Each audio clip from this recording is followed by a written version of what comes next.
Bonjour à chacun et à chacune d'entre vous en ce dimanche de juin. Je vous propose aujourd'hui de cheminer avec la parabole du semeur. Donc voilà, nous allons avoir différents textes, différents temps et nous laisser emmener par l'image proposée par cette parabole. Et puis ce temps de culte sera ponctué par des temps de prière de Francine Carillo, que je vous invite tout de suite à entendre. Dieu, mon absence, mon pain de silence. Ma prière de ce jour est une prière de terre, une parole basse qui cherche sa racine. Un presque rien en quête de printemps. Préserve-moi de la suffisance comme du dénigrement. Délivre-moi de moi qui veux être sans toi.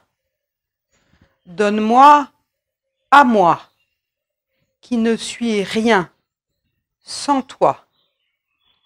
Et tiens-moi dans la juste humilité qui est cet agenouillement intérieur où s'abolit toute résistance, dans l'accueil enfin consenti de ta parole qui guérit. Là où je me vois poussière, tu me déchiffres grain de blé. Pour ce regard lavé et pour mon désir relevé, pour tous les grains de blé et la moisson de l'été, sois loué, Dieu ma liberté, mon pain de clarté. Amen.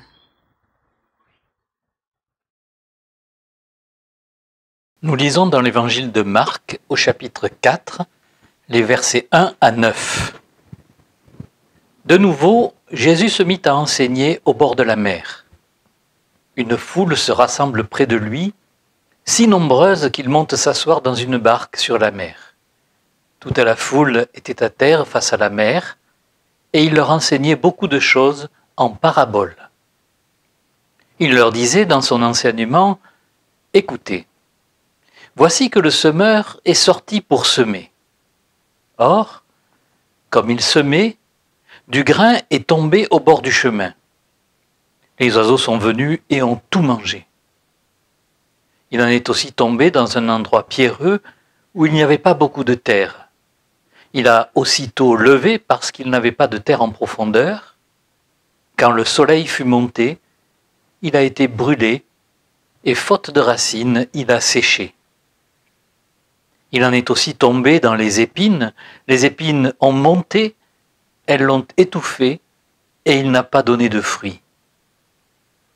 D'autres grains sont tombés dans la bonne terre, et montant et se développant, ils donnaient du fruit et ils en ont rapporté 30 pour 1, 60 pour 1, 100 pour 1. Et Jésus disait, qui a des oreilles pour entendre, qu'il entende.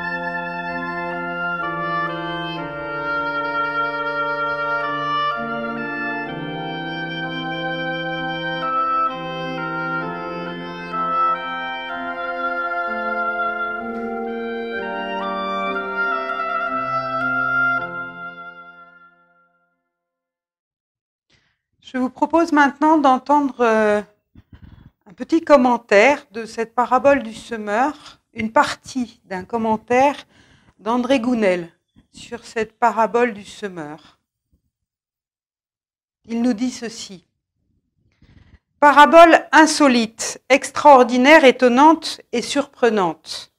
Je souligne 4 singularités et nous retiendrons ici ce matin que la première de ces singularités, ou bizarrerie de cette parabole, dont j'ai l'impression, à tort ou à raison, que l'habitude les a émoussés et nous les cache. Première étrangeté, la manière dont la parabole mentionne le semeur. Elle n'en parle qu'une seule fois dans la phrase inaugurale. Il n'en est ensuite plus question ni dans le récit, ni dans l'explication qu'en donne Jésus. D'entrée, on nomme le semeur, et aussitôt il s'efface, il se retire, s'évanouit. Le texte grec originel le fait disparaître encore plus vite que la traduction française. Dans nos versions, la deuxième phrase débute par « comme il se met », avec un « il », pronom personnel, qui renvoie à semeur et qui en maintient et en prolonge la présence.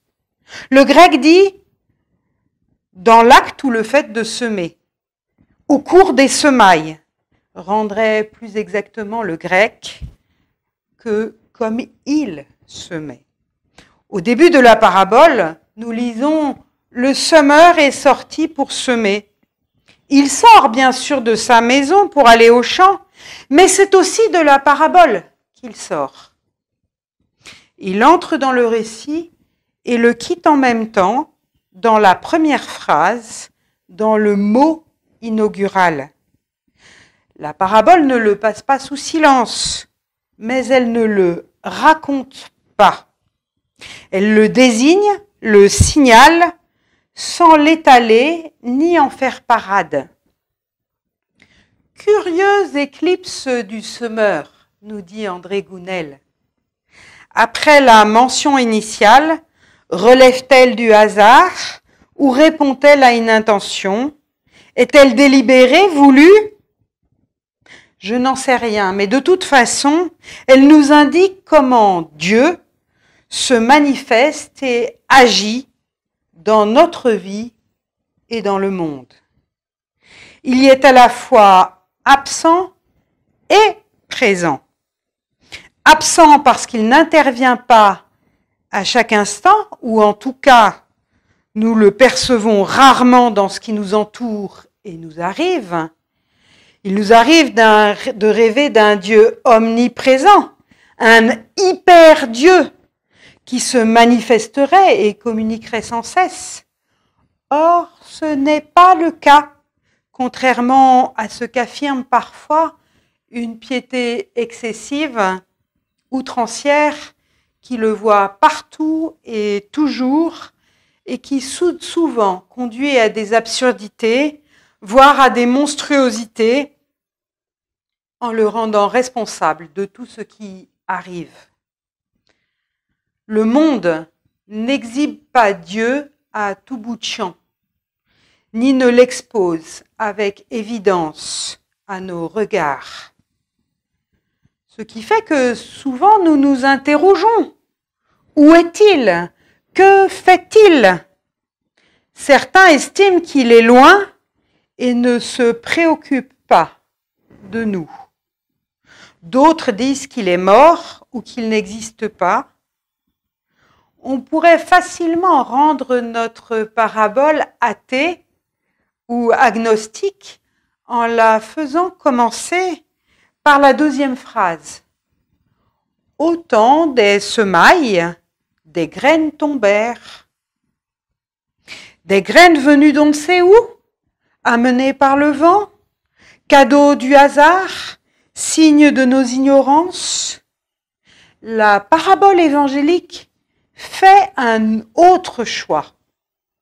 Elle nomme le semeur. Une seule fois, en tête, en commençant dans le premier mot. Et ensuite, elle le tait. Elle ne parle plus que de sa semence.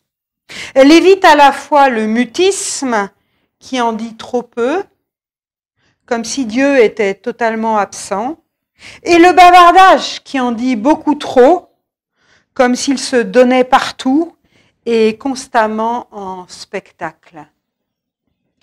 Dans la parabole, le semeur ne se manifeste pas autrement que par la semence qu'il jette. De même, Dieu vient à nous au moyen de la parole qu'il nous adresse.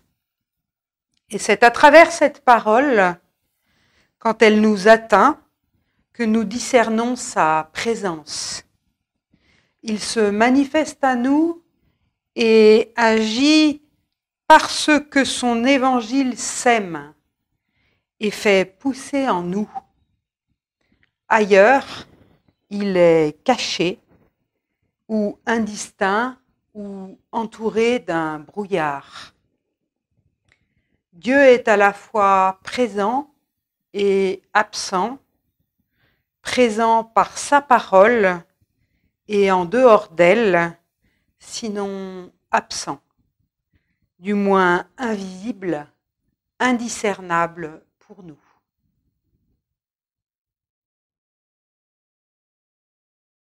Le semeur de Victor Hugo. C'est le moment crépusculaire.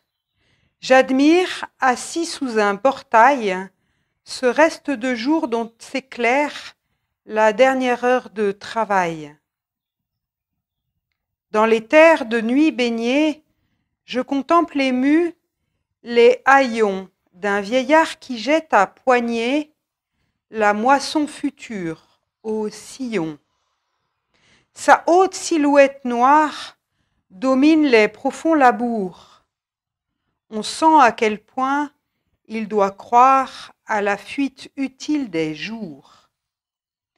Il marche dans la plaine immense, va, vient, lance la graine au loin, rouvre sa main et recommence. Et je médite, obscur témoin, pendant que, déployant ses voiles, l'ombre où se mêle une rumeur semble élargir jusqu'aux étoiles le geste auguste du semeur.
Dieu de l'été, racine de liberté, souffle en nous ta légèreté.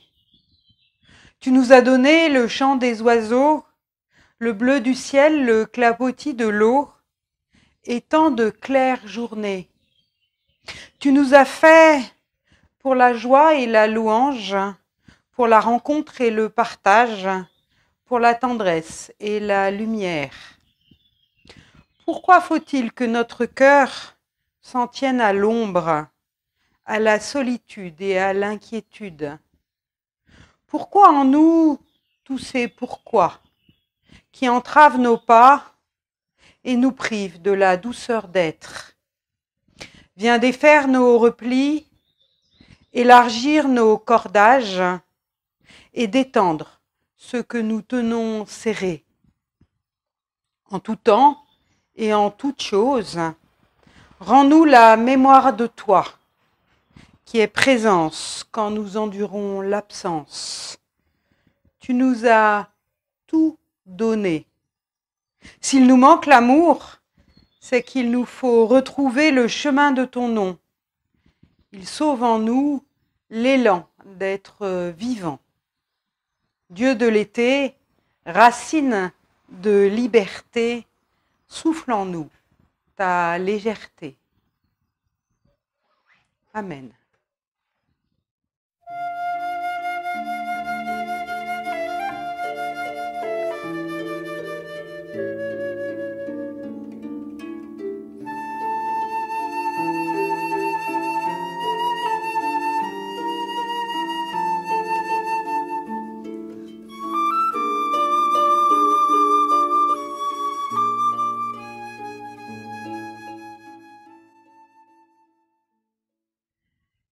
Quelques propos tirés d'un article du bibliste Jacques Neuwirth sur la parabole. La parabole, nous dit-il, est un récit énigmatique, surprenant, qui fascine les croyants et les poètes de tous les temps. Chaque religion possède un certain nombre de paraboles. Celles des évangiles sont parmi les plus connues. On retrouve principalement ces petites histoires imagées sur les lèvres des sages et des maîtres lors d'un enseignement, ou plus sûrement encore lors d'une explication-réponse à la question difficile d'un disciple ou d'un interlocuteur qui demande conseil ou lance une controverse. Alors, dans un premier temps, la parabole, elle répond effectivement à une question. Et dans un second temps, elle renvoie celui qui interroge à lui-même. Autre qu'un simple discours, la parabole est comme un liant dans un dialogue entre deux parties, une sorte d'espace qui accueille une question pour la renvoyer, modifier, à celui qui la pose. Alors on sait que la théologie forgée au fil des pages de la Bible est concrète. Elle raconte des histoires, elle raconte plusieurs histoires où l'on essaye de comprendre Dieu, où l'on entend que cette histoire est habitée par la présence de Dieu. Les évangiles nous rapportent 40 paraboles, à quoi il faut ajouter presque une trentaine de ce qu'on appelle des similitudes. Le royaume de Dieu est comparable à, c'est une similitude. On considère en général que c'est beaucoup et l'on pense que Jésus a effectivement fait un usage particulièrement important de ce mode parabole dans son enseignement.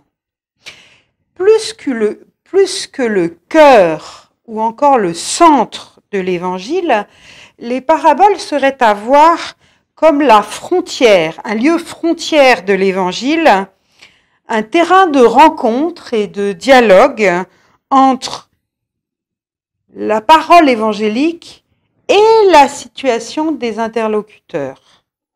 La parabole va en effet, en quelque sorte, chercher l'auditeur pour l'amener sur un autre terrain que celui qui lui est habituel ou familier.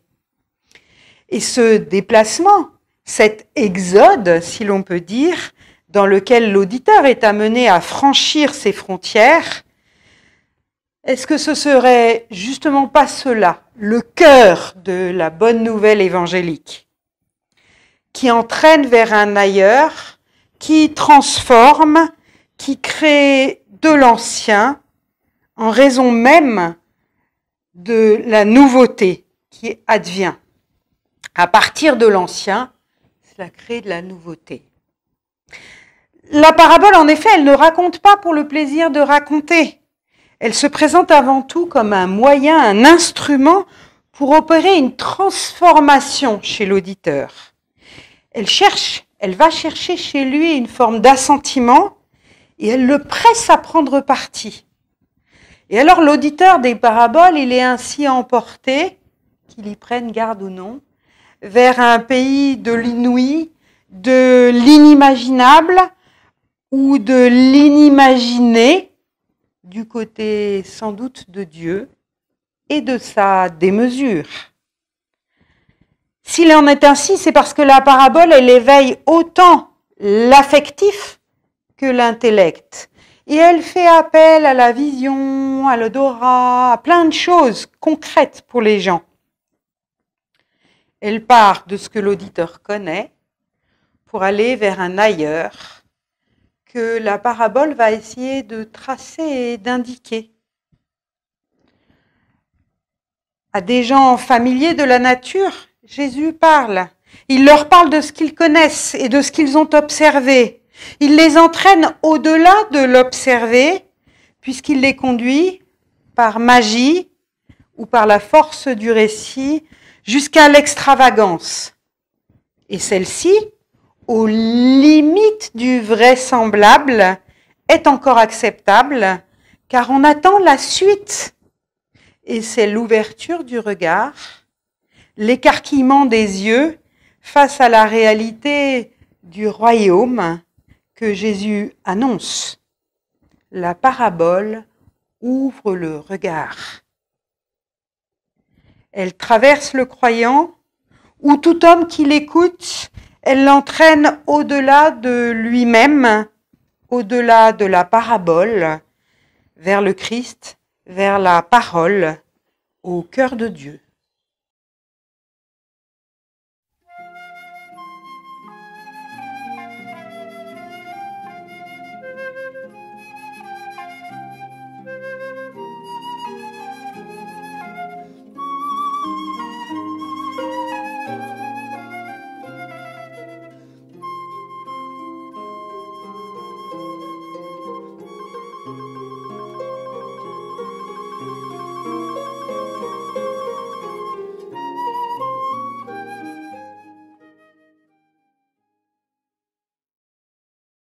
Il y a quelque temps, j'écoutais une émission radiodiffusée qui avait pour thème « La religion apporte-t-elle le bonheur ?» La plupart des personnes interrogées qui affirmaient avoir la foi, quelle que soit leur confession ou leur religion, avaient un discours passablement intolérant et cela m'a interrogée. Tous ces témoignages donnaient en effet l'impression qu'avoir une conviction religieuse entraînait presque de fait une attitude quelque peu intolérante, un peu fanatique, une attitude qui en tous les cas empêchait de dialoguer sereinement. Alors aujourd'hui, paradoxalement, alors qu'il y a dans notre société un discours qui semblerait être moins moralisant qu'autrefois, peut-être plus tolérant, et que le mouvement de la mondialisation ne cesse de s'accélérer, on semble assister inversement à un durcissement des positions, à un repli identitaire fort, à une montée des intégrismes, et ce, au sein de quasiment toute la société, dont les religions et les différentes confessions ne sont pas indemnes. Elles ne sont alors que le pâle reflet de ce qui se vit dans notre société. Alors, on pourrait penser que cela est généré parce que notre monde traverse une situation de crise générale et une instabilité qui angoisse cette société. Des situations de conflit et d'injustice qui révoltent notre société. Et que cela amène des personnes, croyantes ou non, à des attitudes non pas d'ouverture, mais de fermeture. Comme si aujourd'hui, la peur de l'autre, des autres, était devenue un peu centrale.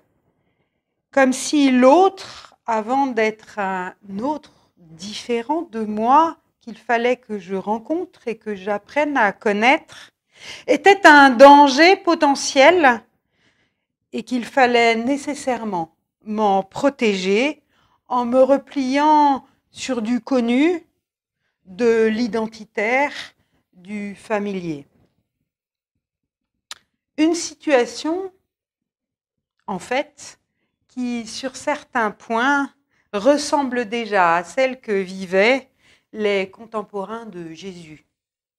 Le pays d'Israël était lui aussi en proie à une pleine crise, envahi par la puissance romaine.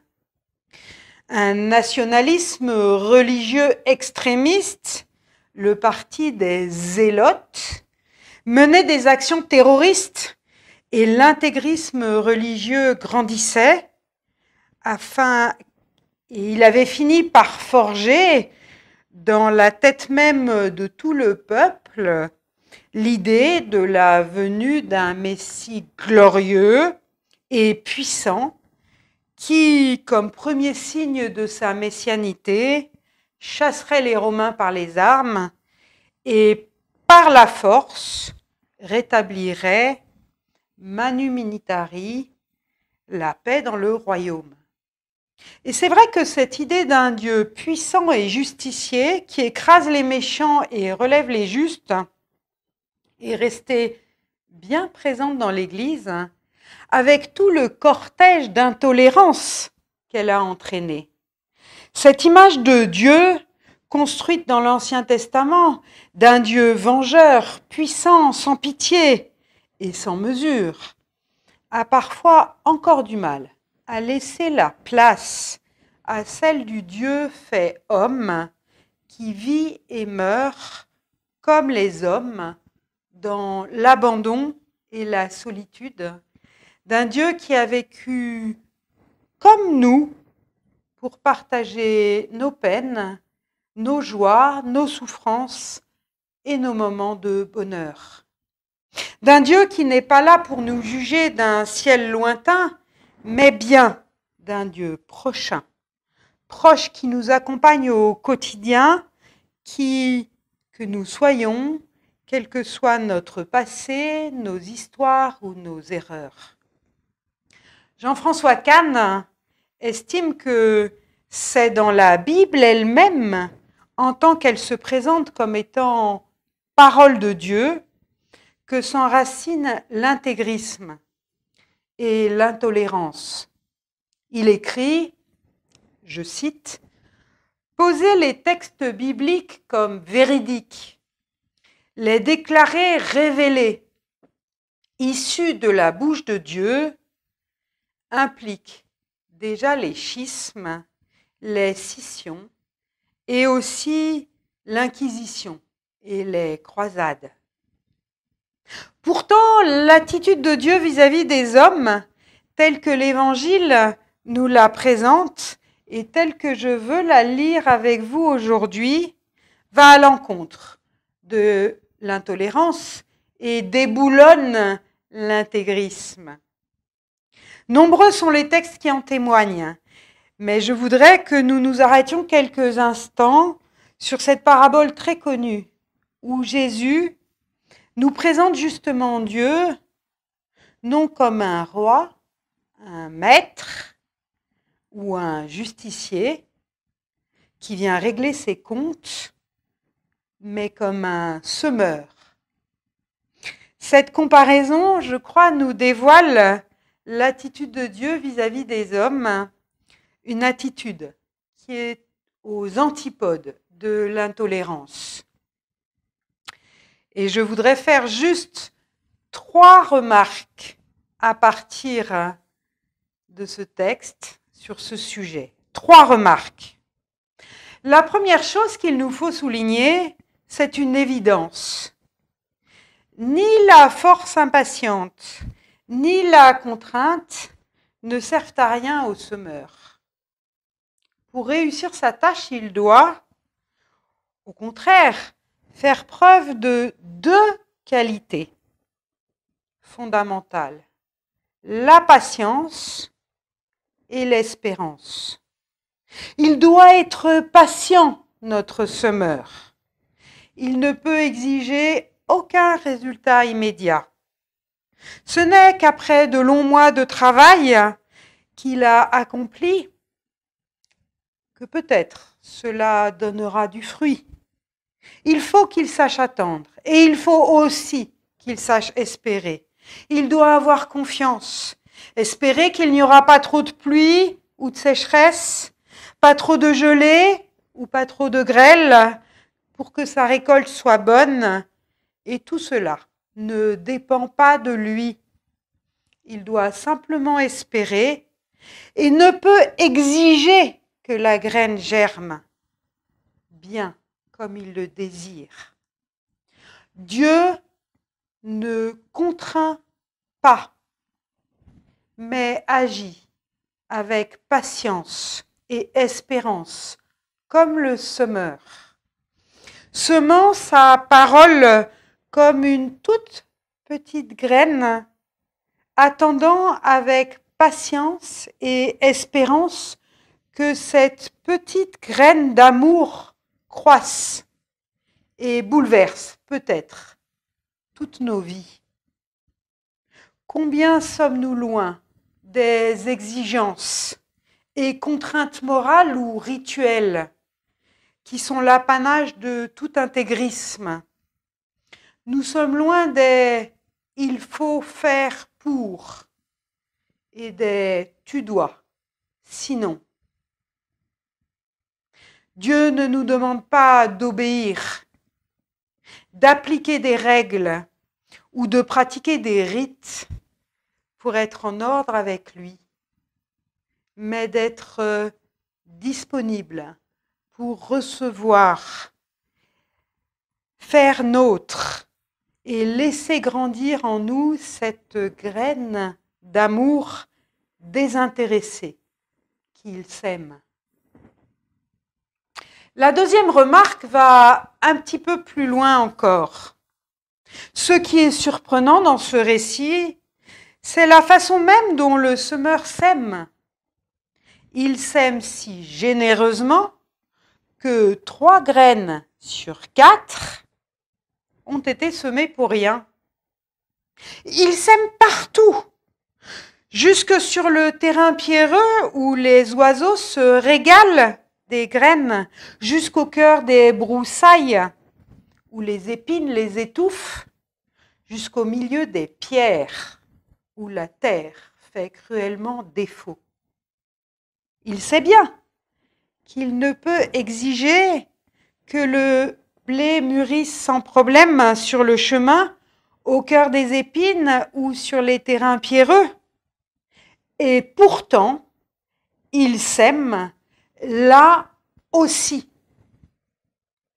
À l'opposé de toute conception intolérante, il sait que tous les terrains se mélangent dans la vie des hommes. Qu'il n'y a pas d'un côté les pierres, les broussailles et les chemins incultes, et de l'autre, bien à l'écart et protégé, le bon terreau. D'un côté les bons et de l'autre les méchants. D'un côté de ceux qui ont la vérité parfaite et de l'autre ceux qui ne vivent que dans le mensonge et dans l'erreur. Et ce sera la grande surprise. On ne sait pas où le grain va pousser. Et quel sera le bon grain? Il sème partout, à tout homme, toute femme, quel qu'il soit, avec espérance et patience, il offre son amour. Il sait qu'en lui, au cœur des broussailles, plus ou moins épaisses, ou le long des chemins, plus ou moins rocailleux, se trouve un petit peu de bonne terre qui peut le recevoir. Et c'est cela qui permet aussi à tout un chacun de le recevoir, de l'accueillir et d'accueillir cette parole qui nous est donnée. Pas besoin pour cela d'être comme ça ou comme ci, d'avoir accompli telle ou telle action préparatoire, d'être entré dans tel ou tel moule, d'avoir engrangé de pieux engrais qui aideraient l'herbe à mieux pousser. Non, elle poussera aussi, peut-être et sans doute, dans les rocailles, là où rien ne l'y préparait, là où on l'attendait le moins. C'est cela, la surprise de l'Évangile. Enfin, la dernière remarque sur laquelle je voulais m'arrêter balaye toute prétention que l'Église pourrait avoir et a parfois à juger de l'engagement, de la fidélité ou de la foi des autres. Et c'est déjà, je pense, le début de l'intolérance lorsque l'on commence à dire que si l'on n'agit pas de telle ou telle manière, si l'on ne pense pas de telle ou telle façon, cela signifie alors que l'on n'a pas vraiment complètement la foi, que la graine de la parole n'a pas bien pris racine en elle, en lui.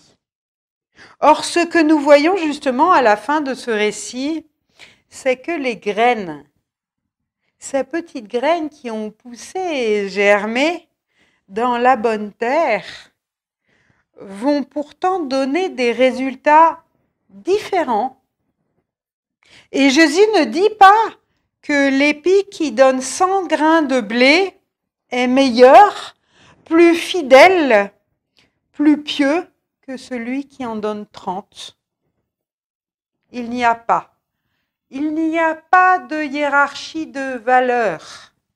Le premier n'est pas meilleur chrétien que le second.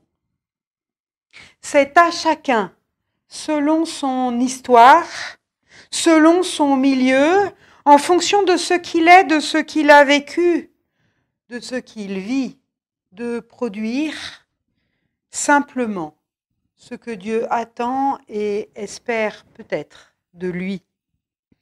C'est la totalité de ses engagements différents, de ses options différentes, de ses multiples grains de blé, de ses diverses formes de foi, de piété, qui feront la moisson. Puissions-nous, aujourd'hui, au cœur de notre histoire qui est en train de voir ressurgir les violences intégristes et les exclusions intolérantes, puissions-nous nous souvenir de cette attitude d'amour, de patience et d'espérance que le semeur, si discret dans cette histoire, nous propose aujourd'hui. Amen.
Pour te chercher, il faut partir, hein.